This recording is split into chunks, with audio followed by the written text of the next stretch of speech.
Hello everybody and welcome back to another episode of Daffy's Roundtable. I have a super special guest joining me today. We talk about a lot of very interesting topics that I think you're all going to enjoy. We talk about Macklots pythons, we talk about Dumerils Boas, we talk about target training, we talk about YouTube, and we talk about using YouTube and reptile care as homeschooling. All sounds interesting, right? If you haven't already guessed who my special guest is, I'm talking about Annaliese, the All Canadian Reptile Girl. As I said, this was an awesome episode and I think you're all going to enjoy it. But before we do that, allow me to thank Exoterra for sponsoring this podcast and making this episode possible. Exoterra makes quality products for our pet reptiles to make them feel at home. Okay, without further ado, everybody please help me welcome the one and only All Canadian Reptile Girl, Annaliese. Annaliese, hello. Hi. How are you today? Thank you very much for joining me. I am good. Thank you so much for having me here. How are you?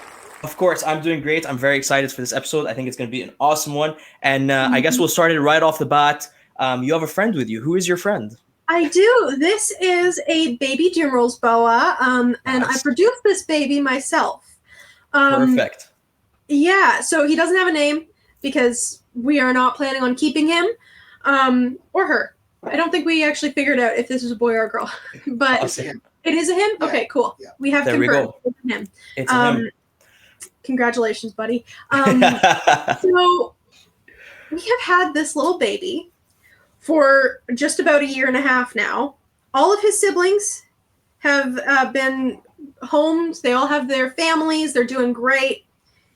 And this is one of the downsides of breeding and selling your own reptiles, or producing, I should say, reptiles, is that every now and then you have a baby who comes along who just is determined to not eat or grow or do anything really that a baby snake should, other than move around and constantly escape his bin literally every other week. So he's been a bit of a struggle, but good news, we just last night, or actually 2 nights ago, not last night, 2 nights ago, he took a rat pinky on his own after eating a hopper mouse. Awesome. On his own. First time he has ever eaten something on his own. Now, I did kind of have to, follow the hopper with it and, almost oh, you're still adjusting your jaw. Get it. But he did it on his own. There we go. That's awesome. Right? And he knows how to wrap his food. He just doesn't know how to do it in his own enclosure, which is the odd part. I need to hold him. And then he's like, yeah, I know what I'm doing. I'm eating. He just wants to be babied a little bit. A little bit. Yeah, he just wants a hug. That's all. That's all. Fair. I don't blame him. I don't blame him. So so is he now that he's taking that pup, is he now ready for a new home? He will be soon. Cool. Soon he will. We just want to make sure that he's eating consistently on his own before we send him off to someone else. So that way, he can still be tricky. He could regress, that sort of thing. We want him solidly growing. I mean, he's 1.5 old, and even though Dumerils Boas don't grow very much, this is how big he is. They grow slowly, but he should be much bigger. That's awesome. Okay, so everyone, you heard that. If you're looking for a Dumerils Boa in the near future, you know where to find one. You do. That's awesome. So on that note, and then we're going to jump back to starting the episode properly. But while we're on that note, do you find it difficult to rehome babies that you produce? Do you kind of get a little attached to them? Sometimes there are specific cases, like this little guy will probably be a little harder to let go of just because I have sort of intensively had to make sure he stays alive. And even though we don't assist feed to the point of fully shoving the food fully down their throat for them and helping them swallow it fully, we just kind of put it in their mouth and hold it there until they try and take it or they end up spitting it out. So he's been a lot of work. So yes, this one would probably be a little more difficult to let go of, but others, you kind of have a certain sort of, not detachment, but understanding to not get too connected to them, I find, for the most part. My dad has a bit more trouble with the letting go of the babies than I do, or my mom does. I can't believe you called me out like that. It's not a bad thing. It's not a bad thing. But so sometimes it definitely depends on the specific animal too. Sometimes the personality, you're like, oh, I just really like, you just fall in love with them every now and then, more than you just do seeing their adorable little faces, you know? Yeah. So yeah. Absolutely. Awesome. And so we're gonna get in a little bit into breeding Dumeril Boas and some of the other species you've worked with. But before we do that, let's jump to the beginning. Annaliese, tell us how you got started. Where was your, how did your love for reptiles come? When did you start keeping all of that stuff? Well, I've always like loved reptiles, been fascinated with them. My dad and I would go out fishing every weekend when I was little, and so it was like catching frogs and catching snakes. And because I live in Canada, as you do too, but here in Ontario, the turtles are fairly rare, as most, if not all, of the native species here in Ontario. I think all of them are on somewhere on the endangered species list, right? So turtles were like a really cool find because, oh my God, you never see a turtle, right? Yeah. But snakes were the best because they just had so much personality in them when I would find them in the wild. Most frogs that you catch in the wild and then release they have the same personality. It's, what's happening? I'm in the air. Snakes had a bit more going on almost, and we moved to the States then for my dad's work, and we ended up actually keeping turtles. Our upstairs neighbor at one point had a turtle and he just couldn't keep it anymore. He offered it to us and we took her in. She was my first ever reptile. And yeah, her name was Tulip. She was a bit feisty at times, but she was a good girl. And then we got Tiger Lily and all of that, who was also another yellow-eared sliders. They were yellow-eared sliders. Yeah, or yellow-belly sliders, sorry. So yeah, sadly we couldn't bring them back up across the border when we moved back here to Canada. So we did have to rehome them, which was quite sad. But they were technically the first reptile I kept, though I don't think of them when I think of when I started keeping, because there was a time when I didn't have reptiles and I wasn't in the hobby, even though I had them as pets. So really, when I started getting into the hobby, when I started keeping, was when I was 12. And that's about when I started my channel. I got my first snake in May. She was a beautiful, beautiful corn snake that we got off of Kijiji. And she was a very good girl. Sadly, she is not with us anymore, but she was such a good first snake to introduce me, my dad, my mom, who was still at the time very apprehensive about snakes because she used to be scared of them, to just get used to having one in our house and in our care. And she was just such a good girl. And from there, it kind of, snowballed, and we got more and we had more pets. And, some of them have come and gone over the years because they just didn't fit right with us, or we met someone and we're like, oh, this person would be really good with this animal and stuff like that. Or because we do get a lot of our pets are ones that we got off of Kijiji or that were surrendered to a pet store and then we picked them up. A few of them have sadly also passed away, but that is the reality of keeping these things, these beautiful little creatures. So yeah, and we started getting reptiles because of my YouTube channel. We started my YouTube channel because of getting reptiles. They were kind of like they were each other's reason almost. Yeah. So that was fun. I mean, my mom got over her fear of snakes slowly but surely, and that was because of me. And Snake Discovery too, actually, was awesome. We were watching. I got really into watching Snake Discovery with my dad, and my mom was also end up watching it, like standing in the doorway watching what we were doing, sort of like, what's on the TV? And it's snakes. Yeah. Oh, she seems to love them. Maybe I need to get used to this. Yeah. Right? Yeah. And so seeing Emily interact with them helped her get over her fear, and seeing me really wanting one and like being like, oh, that'd be so cool. It helped her get over her fear to the point where we could get Apricot, my first snake. And from there, it just went on, and our keeping grew and the channel grew. So yeah, I got my first snake in May and started my channel in October of the same year, 2019. And yeah. And what species was Apricot? She was a corn snake. She was a lovely, lovely corn snake. We were told she was only 5 or 6 years old, but we think that she was actually like an older girl, which has happened a couple of times with some reptiles in our care, but that's what happens when you get them off of Kijiji. Canadian Craigslist for any American viewers. Yes, Yeah. yes, absolutely. I always forget to tell people that. Yes, absolutely. Right? Yeah. The It's kind of the disclaimer. same thing. Yeah, 100%. Yeah. No, that's cool. And you're absolutely right. I think when you get them off places like Kijiji or even sometimes pet stores, you don't really know their history. You don't know how old they are. You don't know. Yeah. So that makes a lot of sense. And so on that note, I always thought that maybe you had gotten your passion for snakes and reptiles from your parents, but it sounds like maybe they got their passion for or got into reptiles through you. Would you say that's the case? Yes, sort of. They definitely got into reptiles because of me, but I would say my love for like being outside and with nature, specifically with these animals in nature, was definitely my dad, because he would take me out fishing and he would help me catch them. And when we lived in the States, he had to proof all of the snakes first to make sure they weren't venomous, because we lived in an area with a couple different species of venomous snake, right? So Awesome. you want to make sure before your 9-year-old daughter goes diving for them. Absolutely. Yes, that's probably a Right? good idea. Probably a good idea. Yes. Yep. That's awesome. And so do you still go fishing fairly often? Yeah, we try to. With the channel, it does kind of get in the way a bit, and expos and stuff like that often happen on the weekends or stuff Yes. like that.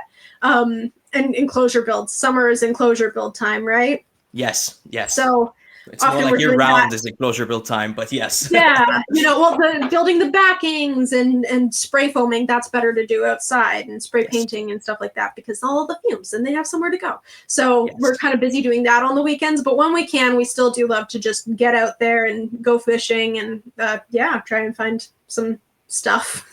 That's awesome. I love fishing as well. I haven't gone out in probably a year. Just same reasons. Life gets Yeah. crazy. Expos are always on weekends, that kind of thing. But it's a lot of fun and definitely an awesome opportunity to just kind of be outside in nature. Yeah. So we're talked about your channel. Mhm. How does the channel kind of tie into your education, or like where does the inspiration from that come from? And can you maybe tell us a little bit about how that sort of like shaped you as a person, in your opinion? Yeah. My homeschooling and YouTube channel are definitely fairly intertwined, like quite a bit. And part of the reasons is, one, a lot of my content is educational. I do try to break it up with some lighter or sillier videos or just nonsense topics that are whatever, but there are quite a few more in-depth and sciencey topics, which obviously covers the science part of schooling. Not all of it, but it is quite a lot, and it can lead to rabbit holing down different things and discovering stuff you wouldn't have otherwise with traditional schooling.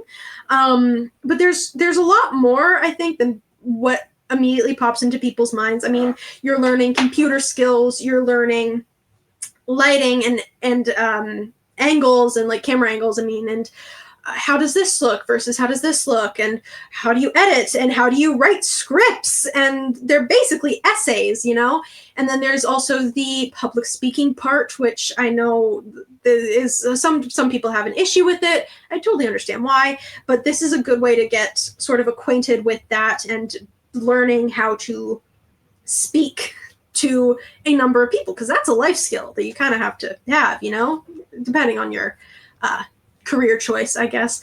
So there's actually quite a lot of aspects to it. And then there's also caring for other beings, which does require at least a base knowledge of first aid for the animals you're caring for. If anything happens, you need to make sure that they're good enough to get to a vet, right?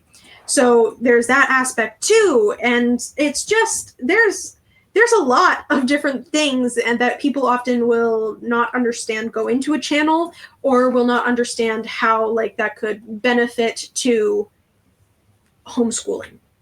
And then you also have like, need to learn how to care for the animals. So you need to know about their biology. You need to know about their geography and what their climate is like, which is kind of, geology.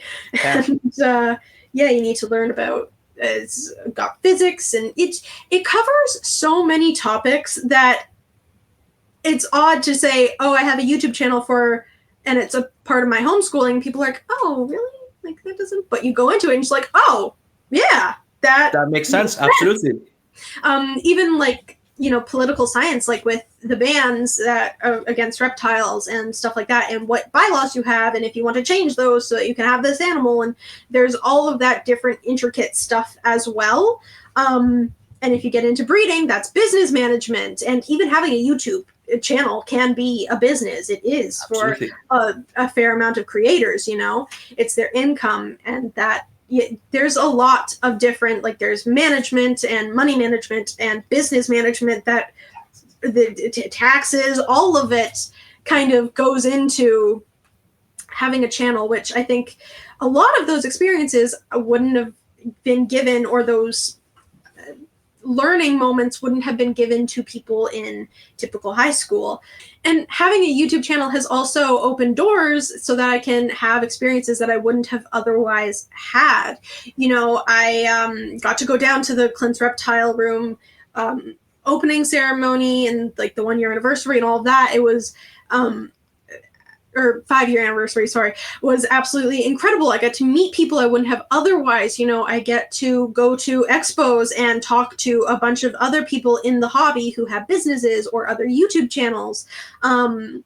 Even because of my channel, I got to work at a pet store that I otherwise would not have been allowed to work at, because I would have been just, a kid with just who has reptiles. No, but because I have a channel and I'm knowledgeable about them and can prove that, I got to work at a reptile specialty pet store, which gave me a bunch of other experiences and insights. So it really does go below surface level in a way.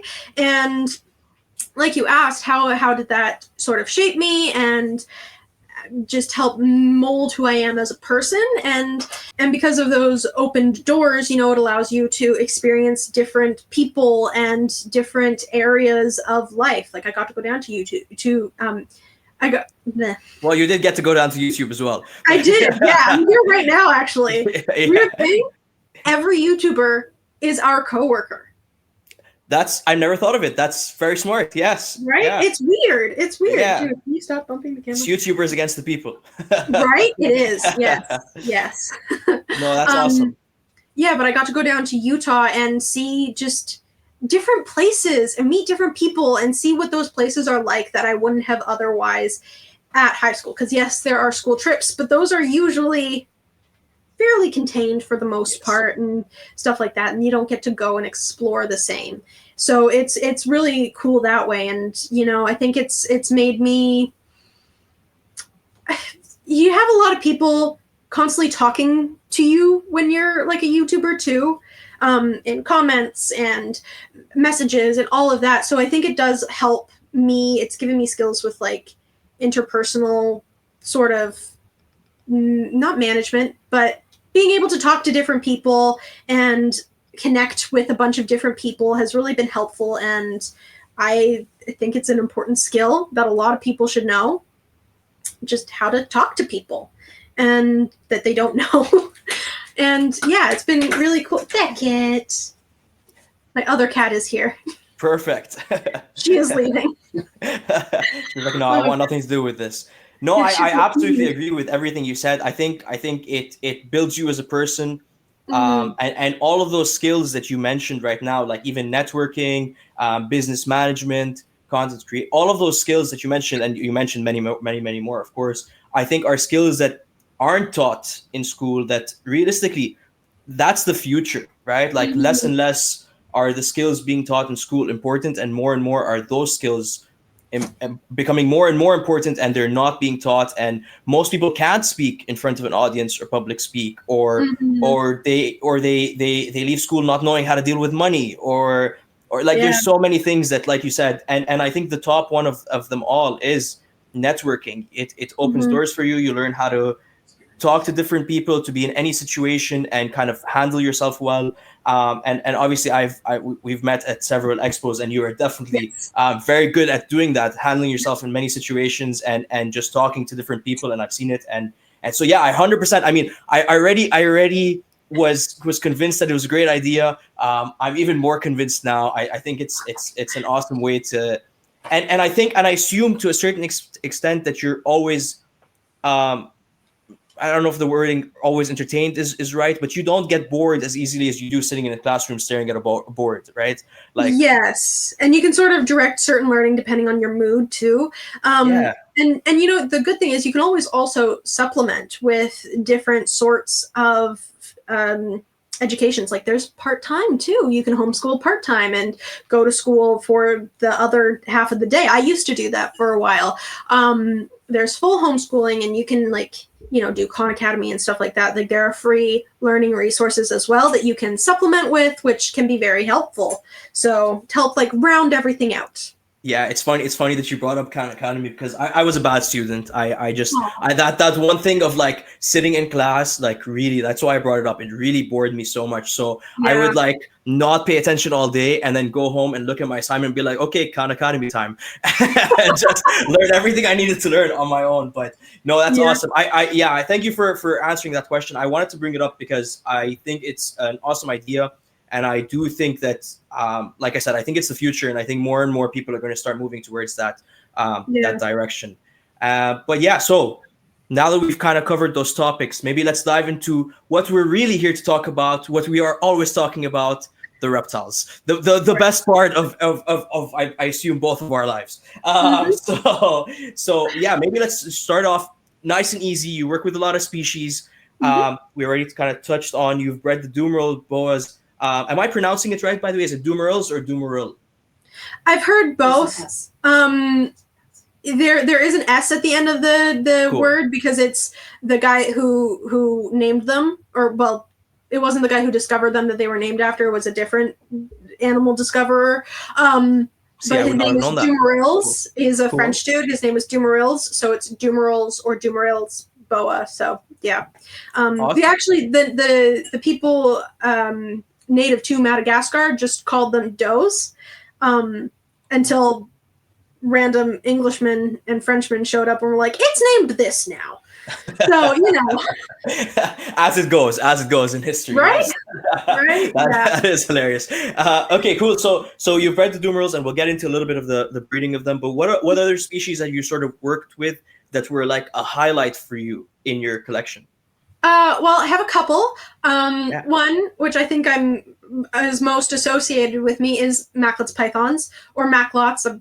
I've heard it pronounced both ways. I think I'm the one who's mispronouncing it, but it's too late now. It's ingrained in how I pronounce it. Macklots. Which you say Macklots?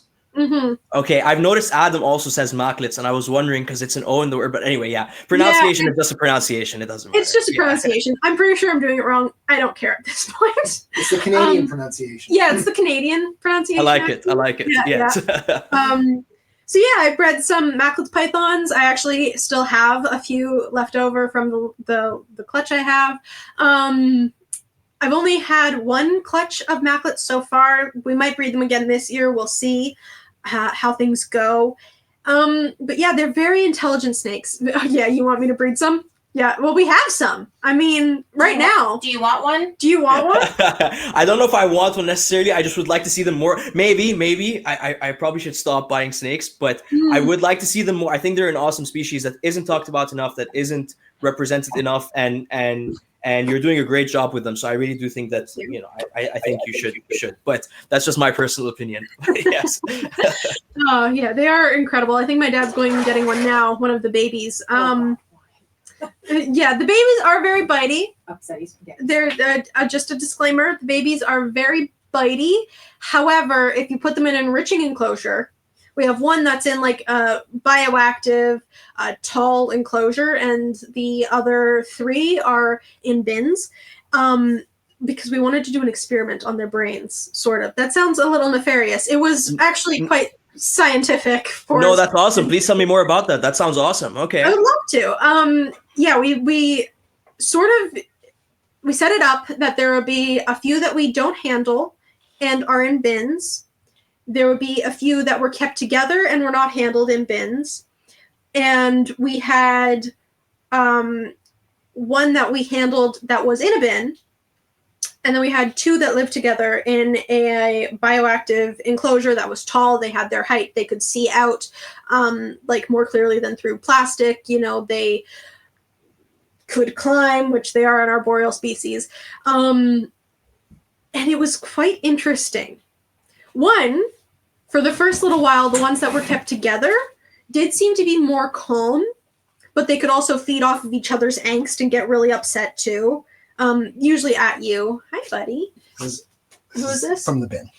Oh, yes, you are very clearly from the bin. Ow, that's my favorite. So I this love is it. a bin snake. Yeah, oh goodness, don't do that. That's what makes them fun, though, right? That's it keeps you on edge. It makes it more Yeah, fun. he bit me, and there's no blood.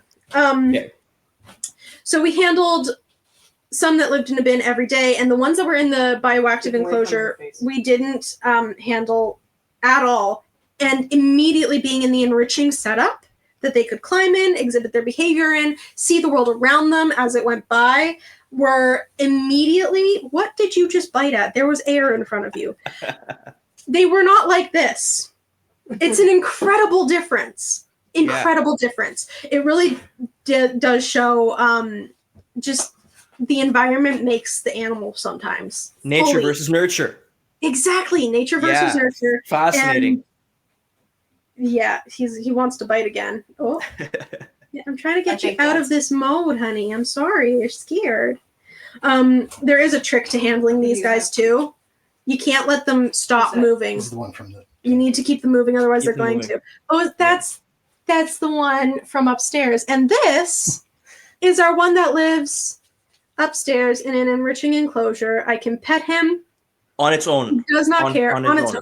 This one now lives on its own. The two that live together have were sold to actually a guy who goes around and he has a rat breeding company. It's Peter Williams. We gave cool. to Peter Williams. He bought them. Yeah. He didn't give them away for free. He bought them. Yeah. So yeah, he now has 2 Macklots pythons. Awesome. Very cool. Mm-hmm. Very so cool. this is, well, I don't want to say his name, but at the same time, I do want to tell you his name.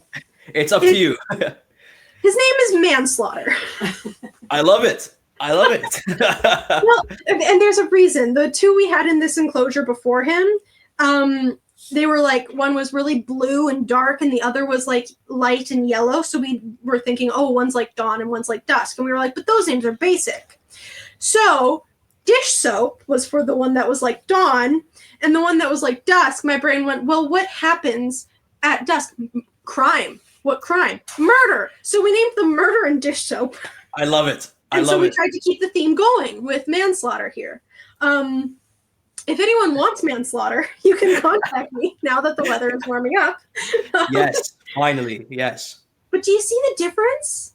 I do, yeah. It's quite crazy. So sorry, not to make you repeat yourself, but so Manslaughter was living in an enclosure. Yes, an enclosure, a bioactive enclosure. Currently lives in that. The other one that you saw lives in a bin, but this guy lives in a fully bioactive enclosure that is tall. It's glass and it's like a hexagon, I think. It's a hexagon, not a pentagon. Yeah, it's 18 inches. Cool. And this is the difference. So what's your theory on why do you think that it's maybe because it's glass and they can see out, they're used to humans moving around them, they're kind of more used to it, or do you think there's some other reason? I think that is definitely a big part of it, but I think another big part is, one, these are highly intelligent snakes, like the way people describe retic intelligence. I've seen all of those traits in Hobbs and Kelly, my male and female adult Macklots pythons, and in some of the babies too. The food drive is a little lower, but it's still there for sure. And so just incredibly intelligent brains that constantly need new information and new stimuli to not get bored. And another part of it too is these are semi-arboreal snakes. So they do need that height so that they can climb. That way they can exhibit their natural behaviors and exercise their body just as much as their brain. So I think it's both the shape of the enclosure and the fact that, yes, they can see out, they can see what's going on. It makes them feel a little safer because they can see things coming. And it's just, mental stimulation of being able to see out and watch the cats walk by, and the other enclosures with other animals in them, and us walking by definitely helps them understand we are not predators, I think, to a point. Yeah. I think because I see it in I have a rack, and I have enclosures on the bottom row, enclosures on like where I am, like my eye level, and then I have enclosures that I need a stool to get to. And the animals that are on like eye chest level, kind of, where I'm always walking by, they seem to be much calmer than the animals that are on the top level that don't see humans unless I'm up there in a stool kind of spraying or feeding or whatever. Yeah. And so I've kind of noticed a similar thing. But yeah, so tell me about Macklots pythons. So where do they come from? How big do they get? The basic care guide for Macklots. Sure. By the way, it's funny you mentioned that because my video is like the first one that comes up. My Macklots Python Care Guide video is actually the first one that comes up. And you will find that video linked in the description. Go watch it. Thank you. So I'm bragging a little bit about that. Honestly, I'm just going to be honest. That was a brag. No, it's awesome. My if you search mountain horn dragons, my video is the first, and it's like the first thing I tell everyone. It's like, well, if you go to YouTube and you search mountain horn dragon, right? You have to tell them. You have to tell them. Absolutely, yeah. Own it, yeah. So Macklots pythons are incredible animals. As I have mentioned, they are very, very intelligent. But what that means is they are constantly problem solving. They can recognize different people. Like they recognize me and my mom and my dad, like my family, over people they don't know. They can tell the difference. It's really, really fun because we'll do birthday parties where I go and like present the animals and do a little presentation, or we'll go into schools and libraries and stuff like that. We'll hand Hobbs off to someone, or my male Macklot, sorry, for anyone who doesn't know. And he will like keep us in his line of sight. If one of us strays a little bit farther away, we always keep an eye, obviously, but if one of us strays a little farther away, he'll like reach out closer to us. That way we're not fully too far away. He'll follow my dad around the backyard when we let them free roam in the backyard. Again, always supervised. And it's just incredible to see them thinking like that. And even when Adam was here, like we handed Hobbs to Adam and Hobbs was still like, this guy seems cool. I'm still going to like make sure my family is in sight. I would run away from Adam too. It's okay. Well, I mean, he did fire you, so. Yeah, he's very mean boss. But yes, sorry, go ahead. No, it's all right. Yeah, so very intelligent, very, very intelligent. That does mean they do escape their enclosure if you don't have everything perfectly secured. Right. Like, when I tell you that they will escape their enclosure, Hobbs, when he has been in a mood to, like, breed, will go to the grate at the top of his door, and he'll, like, check systematically every square of, like, the chicken wire and see. And then the next day, when we had him in a different enclosure where the whole top was like chicken wire grate and we had the lights on top of it, he would put his nose and test every single little square, and he would do like a section, not missing one, and then he would stop for the day. And the next day he would go back and try it again, and it would be the section over. And he would work in grids. Trying to find out where's the weak link to get out. Right? But the grids part was crazy to me. I'm like, how why are you doing that? Don't do that. That's weird. So we have had to figure out how to, fully Hobbs-proof his enclosure. And then the babies got out a lot. These ones gave us a run for our money. But they're a lot of fun. They get to around, Hobbs is just about 9 feet long. Wow, okay. Our female is, I think, around 7.5 now. She's a lot smaller than him as she's still growing. She's 6 years old now, I think, and he's 8 or 9 years old now, I think. And have you had them for the extent of that period? No, I have not. I've had Hobbs for 4 years now, and we've had Callie for 3, I believe. So, have we had Hobbs for 5? Yeah, no, the first year of your channel. Oh, never mind. I've had Hobbs for 5 years. This year will be 6 years. And I've had Callie for 3. And so they're very different in their personalities too. Hobbs is definitely more inquisitive and curious and wants to meet people more. Callie is a lot more subdued and just like almost introverted. Like she's good by herself. She doesn't need to come out. She's fine here. She's fine watching the world go on. She likes to watch, but she doesn't necessarily want to participate. Whereas Hobbs is like, don't leave me behind, Yeah. I'm a part of everything. Yes. Right? Yeah. Right? He's very nosy. That's awesome. So, and they come from Australia, Indonesia, Papua New Guinea sort of area there. And yeah, they are very, very cool. Like I said, they're semi-arboreal, so you do need a tall enclosure for them. More tall than wide, because they, even though they're semi-arboreal, mostly arboreal, they rarely go down to the ground much. What are you doing? Hey, little guy. It's kind of a little bit like carpets, I'm feeling. Yes, very similar in terms of sort of environment, depending on the species of carpet python you got. But yes, very similar in terms of care requirements. Food drive, I would say, is roughly the same. I think carpets might have a bit more of a food drive.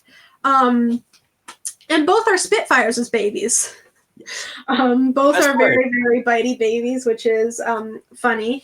Which the weird thing is, these guys hatched. And we were like, they hatched on Father's Day, which was quite funny. Amazing. Right? Yeah. So they hatch, and they're super sweet. Super sweet. We have 5 days with these little babies where they were little angels. And on the 6th day, overnight, from literally night to morning, biting, striking everywhere. Oh, a light died.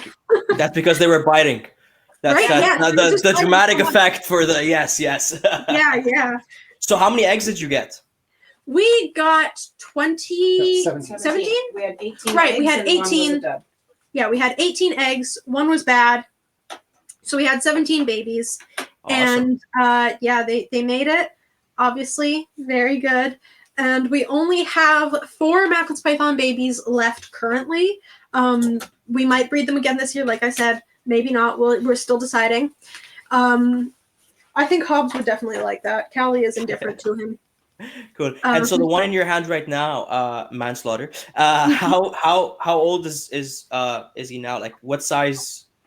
Manslaughter is a year old. So he'll be a year old on Father's Day. Or yeah, he'll be a year old on Father's Day. We have been kind of feeding them a little slower because there are some studies that have shown that feeding your baby snakes a little slower so they grow slower is actually better long term. So they are still a little on the smaller side. They could be much bigger. Adams, Pittsburgh, his name's Pittsburgh. Yeah, it's Pittsburgh. Yeah. Pittsburgh is quite big, much bigger than Manslaughter Pittsburgh here. was way bigger than all of them anyway. He was by far the biggest one. Yeah, Dad's right. Pittsburgh was definitely I think he was twice the size of the smallest one. The healthiest looking one. Yeah. And he was definitely like a chonker from the beginning. So, I'm not surprised that Pittsburgh is that big that quick. But yeah, we have been feeding them a little slower. So you can, they obviously are going to get much bigger than this though. Yes. And they still have grown quite a lot. Like these are quite bigger than they were when they first hatched. And it's really cool to see as they develop too, because I don't know if this picks up on camera, but yeah, it does. You can see his little spots. I just noticed that. Yeah. So he has a very sparse pattern in terms of his freckles. Some do get more freckles as they age. Their freckles kind of almost disappear as they darken, which is really, really cool. And another thing that is really cool with these guys is because they are so dark, they have like a lot of iridescence. There are a lot of what's called iridophores in their scales that will reflect the light, and it looks like a rainbow. When you take them outside, the camera does not pick up enough of the rainbow. Even the pictures like that I have on Instagram of Hobbs and Callie outside and the babies, it looks more vibrant in real life. The pictures. It's really cool. Like he's shining right now. I see blues and greens on him and nothing's showing up there really. You kind of have to see him in person, but it's really cool. And they all have a unique pattern. My favorite spot on this guy is right on his tail there. He has like a giant dot. Yeah, I see it. Like it's almost like a splash of paint. Yeah, it's very right. cool. Yeah, it's really cute. And just the sparse pattern is really pretty on this guy. So they are so unique, not just in temperament, but also in look. And that I just think is really, really cool. Yeah, no, it's awesome. I've always said I very much enjoy the darker animals. Like my favorite boa morph is the IMG. My favorite leopard gecko morph is the Dark Knight. Like I like the darker animals, but when they have that iridescence to them, it just makes them 10 times cooler. So that's awesome. Okay, so Macklots pythons versus Dumerils Boas. What do you prefer? I don't really know because it's not really a fair comparison because they are so different. Like if the question was Macklots pythons or carpet pythons, I'd say Macklots pythons. Really? Yes. Wow, okay. These guys are so much more intelligent. And I love the carpet python I had. We actually donated him, his name was Fingers, to Reptilia Zoo in London, Ontario. I have a video of your snake. I was going to bring it up, but I wasn't sure if you wanted me to or not. But of course, I was filming it, and then Cody goes, by the way, that's Annaliese's snake. And I went, what? So yeah, that's awesome. That's very cool. And just to be able to say that you have one of your animals at a place like Reptilia, it's just so cool. But yeah, sorry, proceed. Yes, yeah. Yeah, no. Yeah, there are two carpet pythons in that enclosure, and he is the darker of the two. The light one is theirs, and he's also much bigger, and he's grown since I gave him to them, which is crazy because he was already an adult. He didn't grow anything with us much.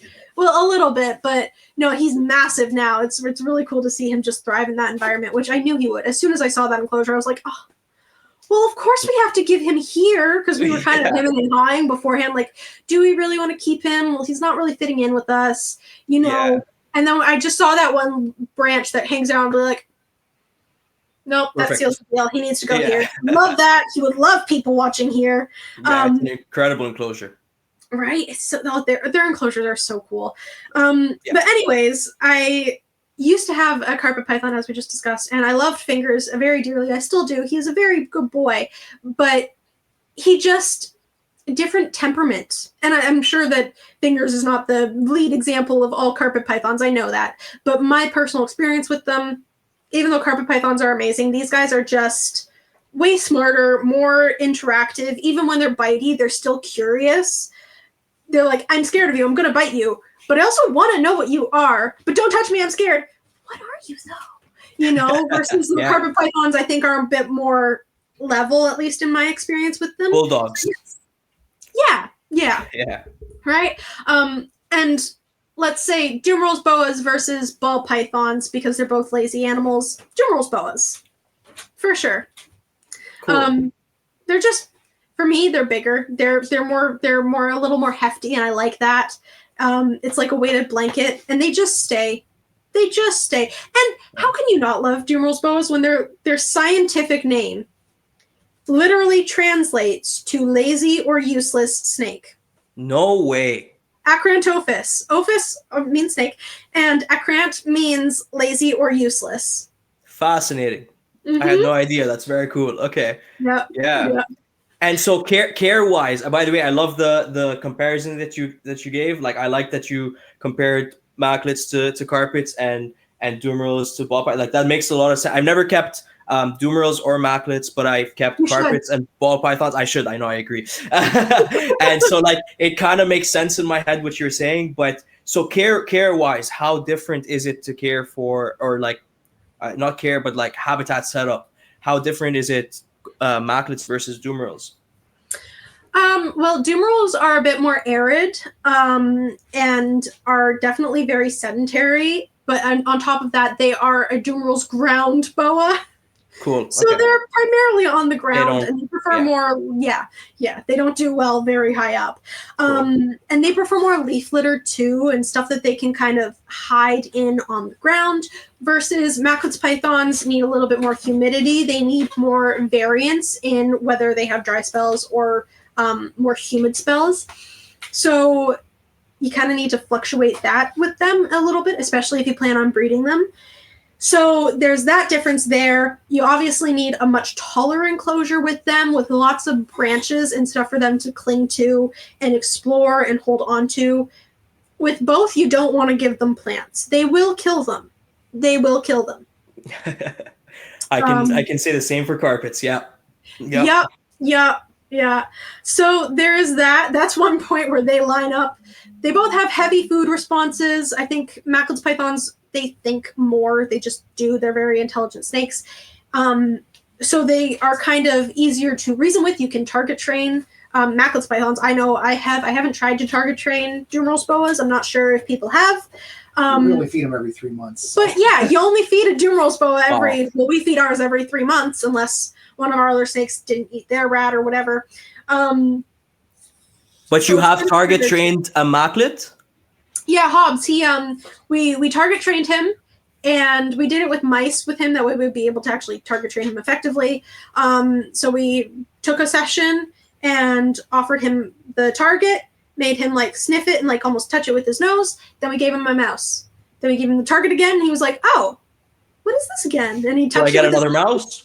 And then he got another mouse. And then from there he got it, and he was like immediately like seeking out the target almost out of the enclosure, I think. Like, and yeah, so and then we didn't really target train him again after that. After teaching him that, I think we used it like once or twice, but then we kind of just forgot about it. You know, used it with the Tagu and just kind of forgot to use it with Hobbs.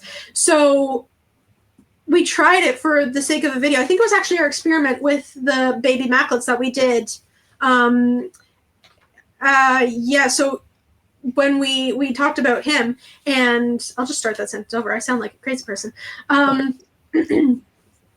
So we tried again with him with the target to see if he would just remember it when we did our video on baby Macklots or Macklots Python intelligence, and we did that experiment I mentioned. And we showed him the target, and he immediately zeroed in on it and like touched it properly with the. We gave him the mouse. He came out of his enclosure again to seek out the target. Like, where did you put that thing? I need another mouse. Wow. Immediately. And it was like a year and a half later. A year and a half since he had seen that target. Still remember it. Still remembered. It was. We were completely blown away and shocked. We did not expect that. I am currently blown away. Right? Yeah, that's fascinating. Yeah, it was a long time. It was months and months and months. Yeah, it was. Yeah, a very long time to say the least. And yeah, it was incredible to see his brain work. And my dad has even like I remember one time, Dad was feeding Hobbs, and the rat dropped out of the tongs, and Hobbs just watched, just waited. Kind of backed up, didn't go back into like a strike pose, but just like backed up, looked down at the mouse, looked up at Dad, looked down at the mouse, and just stared at Dad. Are you gonna pick this up? Right? And then Dad went, okay, I'm just gonna do this, and got it with the tongs and brought it back up, and then Hobbs was like, thanks, and took it. Wow, yeah. It's like, why should I do the work when the human's gonna do it for me? Right? It was so entitled. Try that with a carpet python. Yeah, try that. Not possible. Not possible. Right? My big male, if I unlock the cage, he's already like, okay, I'm ready. Like, where's my food at? Yeah, no, that's whereas Hobbs needs to be convinced that, hey, we're not handling its food time right now. It's kind of the other way around with carpet pythons, from what I've heard. So there's definitely that difference. Whereas Dumerils Boas, they'll just eat anything immediately. They will start biting before they are awake. So they sleep most of the time. And in the wild, they'll just sleep in one place and they will stay in that spot for like months.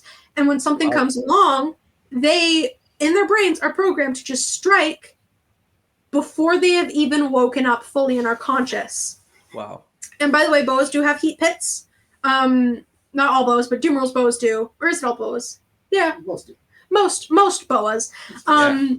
And Dumerils Boas do also have heat pits. They're just very, very small, like in their pores. So not as prevalent as pythons ones. Okay. Exactly. So that's how they can say that's how they can see like, oh, there's food here. Can you like not? Yeah. So that's how they can understand that there's food there and take a bite. Like Tassara, my female Dumerils Boa, she is in a she is in a sort of, we call it the unit, and it's 2 enclosures built in. And hers is at the top, and all she sees as we walk by is basically the top of our head. And so she has now finally learned that does not mean that there's food, but for a while there, when she first moved in, she would strike at the glass because all she would see would be a warm, like fuzzy, because of hair, thing going by her enclosure that would be roughly rat-like size, sort of, because of the amount of like skull. And so she would get confused. They definitely, versus Hobbs, never had that issue when he was in there. Wow. So there is that difference in them. Dumerils definitely are more prone to just, yeah, I'll take it, I'll eat it. And even though these guys have a strong food response, mine at least seem to understand certain etiquettes while feeding. Yeah, that's Yeah. fascinating. I'm still mind blown about the. So I had seen that you target trained your tegu. I had seen like videos and clips of that, and I was already like mind blown. But at the same time, I was like, okay, smart lizard kind of makes sense. I am mind blown about target training your Macklots python. That is so fascinating. I think I need to give it a try. I know you're saying carpets aren't as smart, but I think I'm going to try it with my carpets anyway and just kind of see where it goes. But yeah, that's so cool. So you should, and I would recommend before that, you check out Lori Turini on YouTube. Okay, She does a bunch of stuff with animal behavior, and we learned how to target train our animals from her. The importance of target training. Just definitely go watch her, regardless of if you're planning to target train or not. Any viewers at home, go watch her. Just do it. I definitely will, yeah. Maybe I can even find a way to bring her on the podcast and talk about it. That would be really cool. Absolutely. You absolutely should, yes. That's very cool. So, okay, so just maybe we'll wrap up the whole snake topic there, but how big do the Dumerils get? Are they around the same size as Macklots? They are much smaller in terms of length, but heavier in terms of volume. My females generally get around 6 feet. Males generally stay around 4 or 5 feet. Generally is 5 feet. I have a very, very big male who is also 6 feet. He's the same size as my female. That is fairly rare. It's apparently even rarer that we got them to breed, because apparently male Dumerils Boas who are big are lazy. The ones that breed are always small males with big females. And yeah, so that's pretty cool, I guess. We got her to have 2 clutches. The second was by accident. We didn't even know that was going to happen. Are they living together? Not currently. She got mad at him, so she had to kick him out. So she was going to give birth, and he was like, she was about to give, she was like a month away from giving birth, and she got moody and like pushy with him. She was like, get out of my heat spot. And so we were like, okay, we're going to put him in a separate enclosure. You live there. And we haven't paired them again yet. So, yeah. And they give live birth. Fun fact. Yeah. How long did it take from like, I don't know, did you see like a post-ovulation shed or anything like that? Or was it just kind of one day you walked in, you were like, oh, babies? No, we definitely knew they were coming. One was, yes, she did have her shed. Another was, you could physically see them in her. Like, she got so big. She got big, and it was the coolest thing. She would like check them with her nose. Wow. I have a video on my phone of her with part of her body sitting under her heat lamp, the part with the babies in it, under the heat lamp, and her going around to it and just checking each one with her nose. And you know it was each one because you could kind of see the indent of like where each baby was. You could kind of see like the scallop almost of them. And she would just sniff them every day. She would check. And her behavior changed. She got more moody with Romeo, the male, like I said. And she would stay only on the hot side, really. And she was a bit more moody with us, too. She would be like, don't come into my enclosure. What are you doing here? Get out. And that sort of thing. So we definitely knew in advance. And she got real big. She got darker, too. Just overall, her color darkened. And she did light back up after she had babies. But I don't know why. That just, maybe for better camouflage and for heat absorption. I don't know. But it was really cool. And it was really cool to see. And I got to have a baby Dumerils take its first breath in my hand, which was also fantastic. That's awesome. That's awesome. Yeah, it was. How many babies did you end up with there? The first clutch was 5, and one sadly passed away. The second clutch happens. Yeah. I've noticed that with like most of my snakes, is the first clutch is not going to be very good. The second clutch was how many? 11? Yeah, was it 11? It was 11. Okay, I think our second clutch was 11. Wow. Yeah, so it was a bit of a bigger clutch. And they all lived. And yeah, all of the second clutch lived. They were all very big too. And the baby Dumerils Boa that I had at the beginning of this was from that last clutch. That's awesome. Yeah, it was really, really cool. and we will probably breed them again in the future, but we got to get this guy out first. Yeah, no, that makes sense. I have recently paired a pair of leopard boas. Ooh. And so I'm kind of, I'm sure they're like fairly different because, different parts of the world and all of that. But just the more I'm trying to absorb as much about boa breeding from different people as possible. And I hope she's quite a small female and he's quite a small, like I think leopard boas in general are quite small compared to other boas. But I really hope that I get to, have that experience of like take your first breath in my hand, like kind of see the birth. Like it's so fascinating to me that they live birth. It's so cool. So cool. It took us, just so you know, it took us 2 years of Romeo and Tassara living together full time, no breaks except for like to feed them before they bred. Wow. Good 2 years. Fingers crossed I don't have that experience. We wish you luck. We wish you luck. No, that's and it was awesome. because Romeo was a big male. And when we told people like who had experience with Dumerils, we were like, do you have any idea of anything we could do to get them to do this faster? Yeah. Because it's been a year and people are like, get a new male Dumerils Boa because that one's too big. He's not going to breed. Yeah. And I think actually and obviously I don't know everybody in Canada that's keeping Dumerils or that's working with them or whatever, but at least from the people that are like fairly involved in the hobby, I believe you were probably one of the first or like one of the most recent ones, at least. Like I haven't seen captive bred Dumerils Boas in a while. And then you had your babies and now they kind of start seeing them again. But it's very cool species, very cool story. Yeah, that's awesome. That's absolutely awesome. So final question on the snakes then. I know I already asked you this, but if you were to only keep one, would you keep the Macklots or the Dumerils? I'm bringing it back. Even though you already gave me a really good answer for it, I'm bringing this question back. I really don't know. I have an answer for you. I think it would probably be the Macklots. It's okay, perfect. Yeah. Yeah. Just based on the way you described them, I think I would go for the Macklots too. I don't like putting people on the spot because I hate when people do that to me of like, which species? I'm like, both. I have them both for a reason. Right? But it's just the way you described them earlier is so perfect, and I think they're both very cool. Like everyone keeps a bunch of different types of pythons, and everyone keeps a bunch of different types of boas, but they're both such unique species. They really are. Clearly fairly different. Like one is a little more terrestrial. One's anyway. So yeah, good choice. I would have went with the Macklots too. Cool. So we are getting to about an hour. And usually I wrap up around at this time.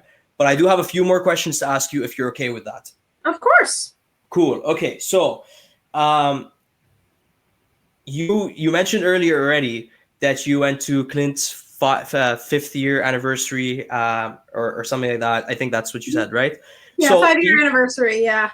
Awesome. Can you tell us a little bit about your the relationship you have with Clint's Reptiles? And then also I saw some of the games being played and some of it seemed like an awesome experience. Can you tell us a little bit about that experience of just being there and networking with all these other creators and just, how was it?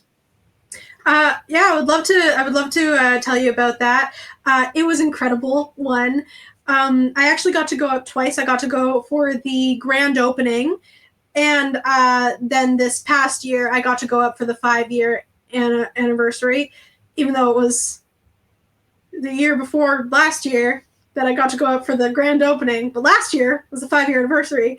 It was because of COVID. They had things where it was like they were doing a lot of online stuff. So the reptile room was open. Right. With the grand opening and then the 5-year anniversary, right? And both times were absolutely fantastic. Clint is a lovely person, exactly as he is on camera. Such a sweet, welcoming guy. And Leisha is absolutely incredible as well. The reptile room actually was Leisha's idea. Sorry, is that his wife? Yes. Cool, Leisha is his wife. And having the reptile room was actually Leisha's idea, which is really, really cool. And and yeah, just being there, it's such a warm space, and not just because of all the heat lamps, and it just is so welcoming and kind, and the people there are just so sweet and dedicated to the animals. It's incredible. And I love the system, I guess. So he has quite a few animals in like apothecary drawers, which is really cool. A converted apothecary like cabinet to have bins in it. And it's okay because they're always out. You know, when the reptiles open, when the reptile room is open, all of these animals are constantly coming out. Keepers will have the animals out with them during the day while they're doing chores for the other ones. So there's so much enrichment happening for the animals that it's like the tiny bin, even though it's like the bin is their bedroom. So they come out, they get all their enrichment, and they have this nice, quiet, small, dark place to go. And then they can come out into a big room. And they also have some animals with bigger enclosures, obviously, like the retics and the false water cobras, which are so cute, by the way. I love false water cobras. Adorable. Me too. Such right? a good species. Such their a good little species. puppy dog eyes and their intelligence. Oh, it's so great. So yeah, it was incredible to meet all of those different people too. Again, very welcoming. Everyone is great. Yeah, it was packed full of activities both times. So there was a lot of running around, literally, and it was just so cool. There were scavenger hunts. There was both of them had ended in a grand finale where we had to shoot each other with like high-end, basically Nerf guns, competition level Nerf guns in a school gym, a high school gym. I think I saw that. I think out of everything I saw, that was the thing that I saw, and I went, what is happening? Why are reptile YouTubers shooting each other in like what looks like, that's so cool. It was a high school. Yeah. And we were just rented it out, I guess. I don't know. But yeah, it was very, very cool. Yeah, I got shot in the head by Brian Cusco, so there's that. Twice. Bragging rights. Again, Twice, bragging rights. Right? Yeah, Dan the Turtle Man and Brian Cusco both got me. How dare they? How dare they? How dare they? I can't believe it. Yeah. So it was really cool to just reconnect with some people. Ooh, hi, buddy. And to actually meet Clint in person, like finally after, a couple of years of knowing him, but never actually meeting him, which is an odd part of this job. Is like, you know these people, you know them well. You've never seen them in person, but you know them. Like, you build friendships with all these people all around the world, and you've never actually, 100%. Yeah. So, it's funny how he and I sort of met before we met in person too, is I did a parody of him for April Fool's one year. And I messaged him. I do remember seeing that, yes. Yes. I messaged him on Patreon, but it was actually Jason who manages the Patreon, and asked, hey, would this be okay if I do this? Because I wanted to make sure firsthand before I did it, and in case he found it insulting or whatever, because, you never know. And so he was like, yes, do not say anything about this. Don't message on Instagram or talk about it in YouTube comments or anything where Clint can see. I want this to be a surprise.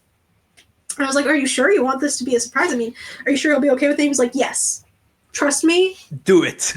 Keep it a secret. And I was like, okay, I will. All right. Yeah. And we did it, and we sent it to him. And on Patreon, we sent Jason the link on Patreon there. And it was, is Godzilla the best pet reptile for you? Love it. Was the topic. And, I did a beard with mascara. I got, we went to Goodwill and got, clothes and all of that. I put my hair back in a bun. That way it looked short. And it was a lot of fun. And we wrote the script to mirror his speech and stuff like that. So, and he loved it, which was really cool. He loved it. And we didn't release it to the public straight away in case he didn't like it or there was an issue with it. And he was like, I prefer you. So, but he watched it 7 times, which was really sweet. I was like, oh. High praise coming from Clint. Right. Yeah, that's right. Awesome. Oh, it was incredible. So that's kind of how we met, and so finally, like, meet him in person was really, really cool. And like, as soon as he saw me, he was just like, "Hi," and he gave me a big hug, and like, it was That's really awesome. sweet. It was really sweet. But yeah, there was a lot of running around, and this past time, like the 5-year anniversary, was there were mini competitions, which would be like the scavenger hunt, you know, the puzzles or whatever, and there was an art competition that we had to do.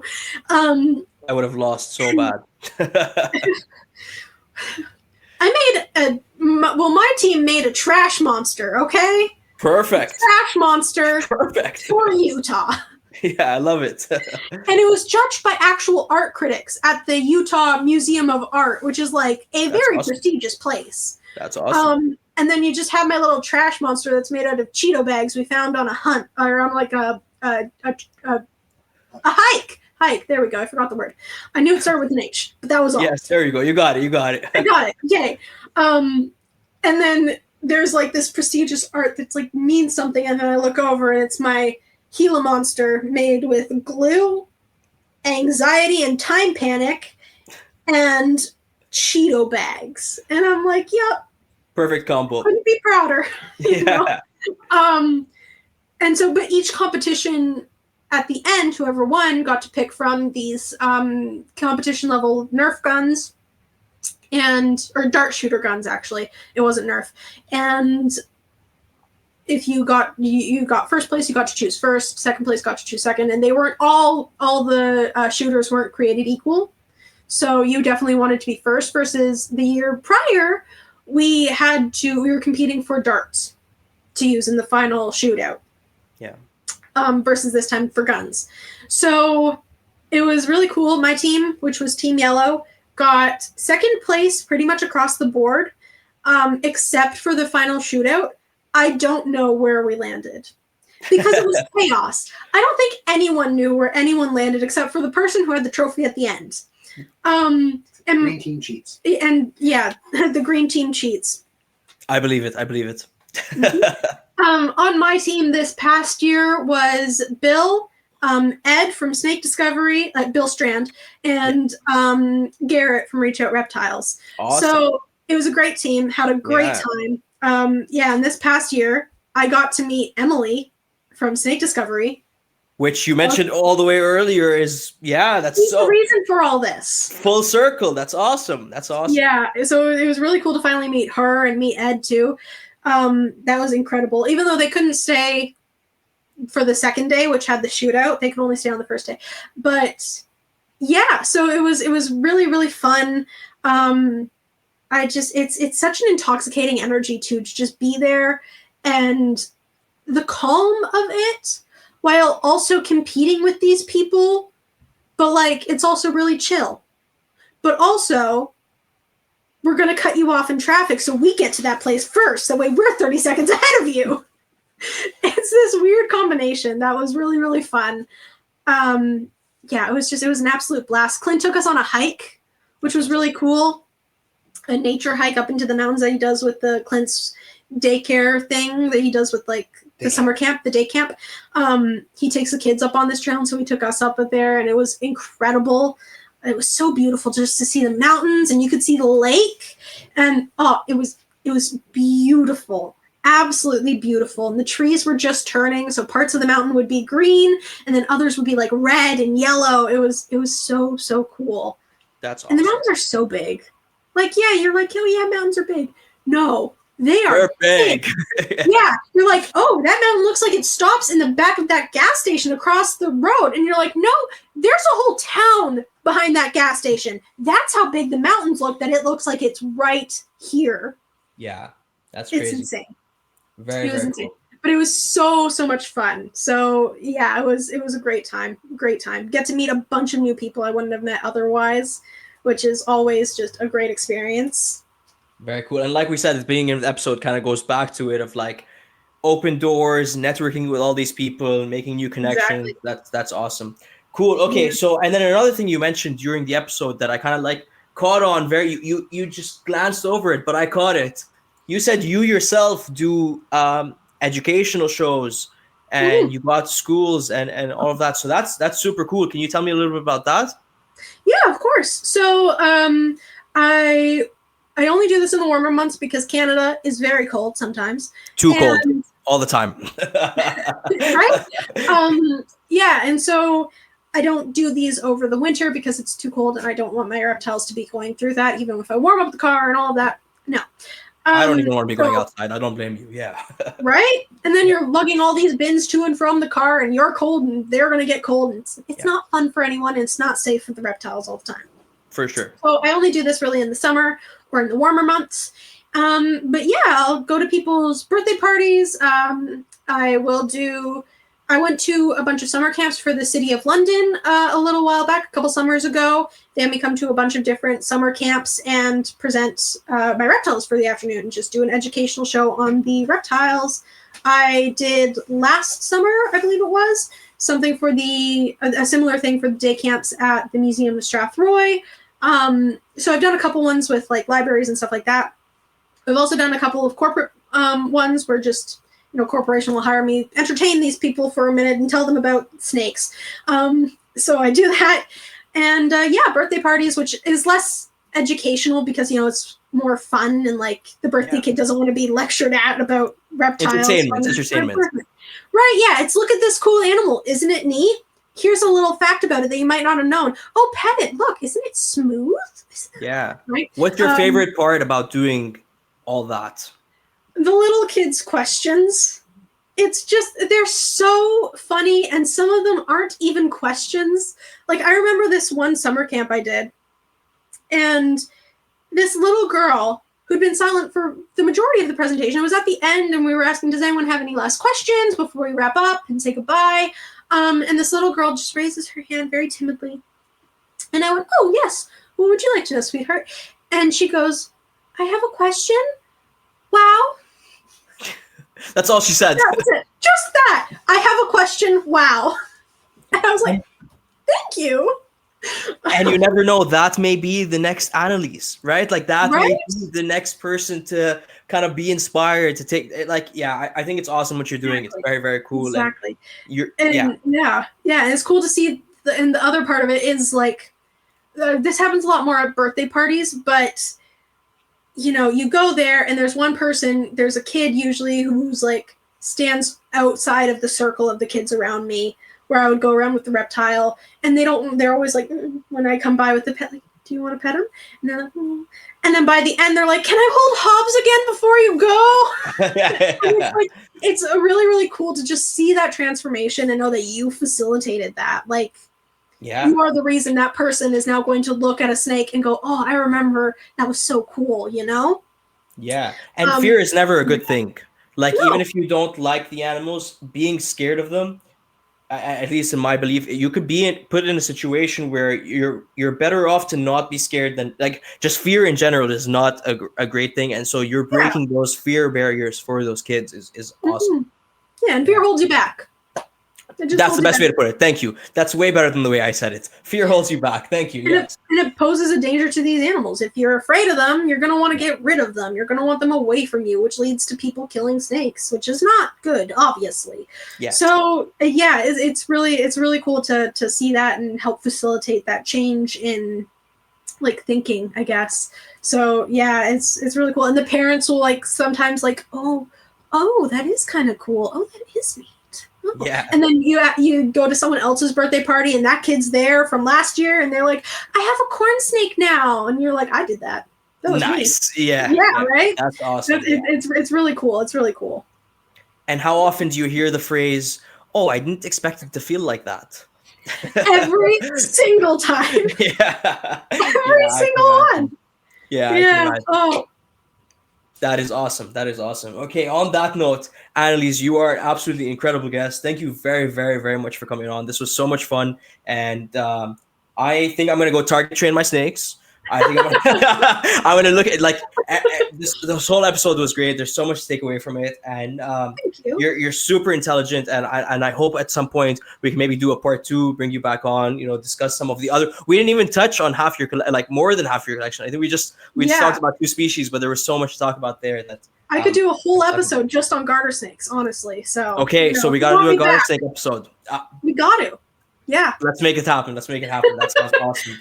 All right. I'm sure everyone that's listening probably already follows you and subscribes. If you don't, please go subscribe right now. But let the people know, where can they find you? Where can they subscribe? Where can they follow you? They can find me on YouTube and Instagram, All Canadian Reptile Girl. On Instagram, there are underscores between each word, just so you're aware of how to spell it. And yeah, I post pictures of my animals on Instagram, and I post YouTube videos on YouTube about different sciencey educational topics of my reptiles, but also interspersed are some just like fun nonsense videos that also have to do with reptiles, or at the very least animals. So yeah, thank you so much, Fadi, for having me on your show. It's been such a blast, and yeah, I hope to do this again sometime. We definitely will. We'll have to plan it to bring you back on. And cool. Yeah, everyone that's listening, all those links that Annaliese just mentioned will be in the show notes, and the video of the Macklots Python will also be in the show notes. So yeah, go check her out. Give her a follow, give her a subscribe. And once again, Annaliese, thank you very much. And everyone listening, thank you for listening. And we will see you on the next one. Bye. Bye.